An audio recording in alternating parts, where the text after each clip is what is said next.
नमस्कार। आज हम हिंदी साहित्य के एक महान कवि कबीरदास के बारे में चर्चा करेंगे। कबीरदास का व्यक्तित्व बहुआयामी था। वो निर्गुणिया संत कहे जाते हैं। भक्ति काल में जन्म उनका हुआ,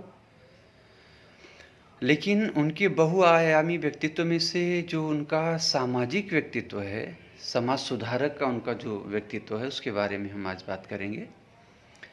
कबीरदास समाज सुधारक नहीं थे। अगर हम ऐसा सोचें कि कबीरदास समाज सुधारक थे तो ये बात ठीक नहीं होगी, क्योंकि कबीर मूलतः संत थे। उनका कार्य था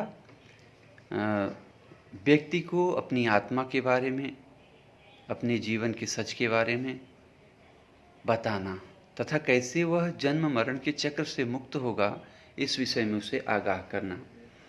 लेकिन कबीर जब उपदेश देते थे, जगह जगह जाकर के सत्संग सुनाते थे, तो उनकी वाणी में, उनके उपदेशों में जो बातें आई हैं, उनके माध्यम से हम कह सकते हैं कि कबीर समाज सुधारक थे। हिंदी साहित्य के एक महान आलोचक डॉक्टर हजारी प्रसाद द्विवेदी ने कहा है कि कबीर मूलतः संत थे, महात्मा थे। वो समाज सुधारक नहीं थे। समाज सुधार करना उनका कार्य नहीं। हाँ, उनकी आध्यात्मिक रस की गगरी से छलके रस से काव्य के कटोरे में भी कम रस इकट्ठा नहीं हुआ। यानी जो उन्होंने उपदेश दिया, जो उन्होंने प्रवचन दिया, जो उन्होंने सत्संग किया, उसमें से जो उनकी वाणी फूटी है, जो उनके विचार उभर करके आए हैं, उसमें उनकी कवित्व शक्ति भी द्योतित होती है और उसमें उनका समाज सुधारक रूप भी उभर करके सामने आता है। क्योंकि कबीर 14वीं शताब्दी के कवि हैं। उस समय सिकंदर लोदी का शासन था। शासक जो है मुस्लिम थे और शासित जनता जो थी वो बहुतायत में हिंदू जनता थी। तो कहीं न कहीं धर्म को लेकर के खींचातानी का समय था। आपसी द्वेष, एक दूसरे के धर्म को नीचा दिखाना, मार काट करना, धर्म को लेकर के एक जनता में उन्माद का वातावरण था। ऐसे में कबीर ने समाज को आगाह किया, उन्हें समझाया और ज़रूरत पड़ी तो अपनी तीव्र और ओजस्वी वाणी में, व्यंग वाणी में उन्होंने फटकार भी लगाई। चाहे हिंदू हों, चाहे मुसलमान हों, दोनों को उन्होंने सही राह दिखाया। उन्होंने फटकारते हुए कहा कि जो है, काकर पाथर जोड़ के मस्जिद लिया बनाए, ताचढ़ी मुल्ला बांग दे, क्या बहरा हुआ खुदाए। इसी तरह से हिंदुओं को भी फटकारते हैं, ब्राह्मण ते गदहा भला, आन देव ते कूता, अब मुल्ला ते मुर्गा भला, शहर जगावे सूता। इस प्रकार कबीर ने समाज के ऐसे वर्ग को जो धर्म के ठेकेदार बनते हैं, जो भोली भाली जनता को बहकाते हैं, भोली भाली जनता के अंदर धर्म का उन्माद पैदा करते हैं और आपस में उन्हें लड़ाते हैं, राजनीति की रोटियां सेकते हैं, ऐसे सारे पाखंडियों का उन्होंने जम कर के जो है खबर ली, उनको भला बुरा कहा। समाज की एक और बुराई छुआछूत, ऊंच नीच का भेदभाव। हम श्रेष्ठ हैं, हम महान हैं, हम उच्च कुल में पैदा हुए हैं, ये निम्न कुल में हैं, ये अछूत हैं।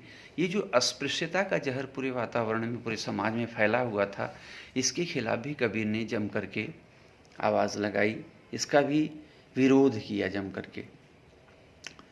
वो कहते हैं कि जो तू ब्राह्मण ब्राह्मणी जाया, आन बाट हुए काहे ना आया।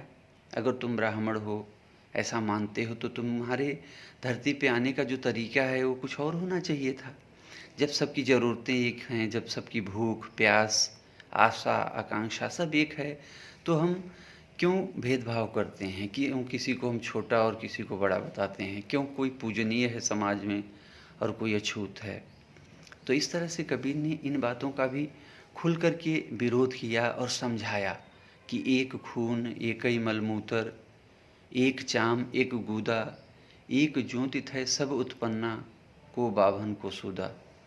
कि एक परम ज्योति है, परम प्रकाशवान वो परमात्मा है, वो परवरदिगार है, उसी के नूर से, उसी की रोशनी से सारा आलम रोशन होता है। सब के अंदर उसी की रोशनी आत्मा के रूप में विद्यमान है। इसलिए कोई न नीच है न कोई ऊंच है, सब बराबर हैं।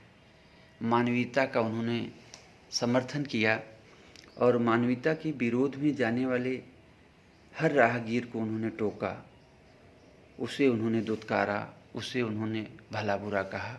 अपनी व्यंग्यवाणी के माध्यम से उस पर उन्होंने तीखा प्रहार किया। इस तरह से आज के समाज में हम जो देख रहे हैं कि आज भी ऊंच नीच का भेदभाव है, आज भी धर्म को लेकर के लोग कटने मरने के लिए तैयार हो जाते हैं, तो आज के संदर्भ में कबीर बहुत ही प्रासंगिक हो जाते हैं। ऐसे में कबीर जैसे महात्मा की फिर से ज़रूरत है समाज को, जो आए सबको आगाह करे। वो एक ऐसे चौराहे पे खड़े थे जहाँ से एक ओर हिंदुत्व निकल जाता था, दूसरी ओर इस्लाम निकल जाता था, जहाँ से एक ओर ईसाईयत निकलती थी, एक ओर सिख संप्रदाय निकल जाता था। सबके खिलाफ उन्होंने बोला। अगर कोई बुरे मार्ग से जा रहा है, बुरी राह को पकड़ रहा है, तो उसका कबीर ने विरोध किया है और उसे समझाने की चेष्टा की है और ये बताया है कि ऐ मनुष्यों, इन बेकार के कामों में मत उलझो, उस परमात्मा को याद करो और मनुष्य को मनुष्य समझो, उसे छोटा बड़ा ऊंच नीच मत समझो, उसे धर्म के आधार पर मत बांटो, तभी वह परमात्मा खुश होगा। धन्यवाद।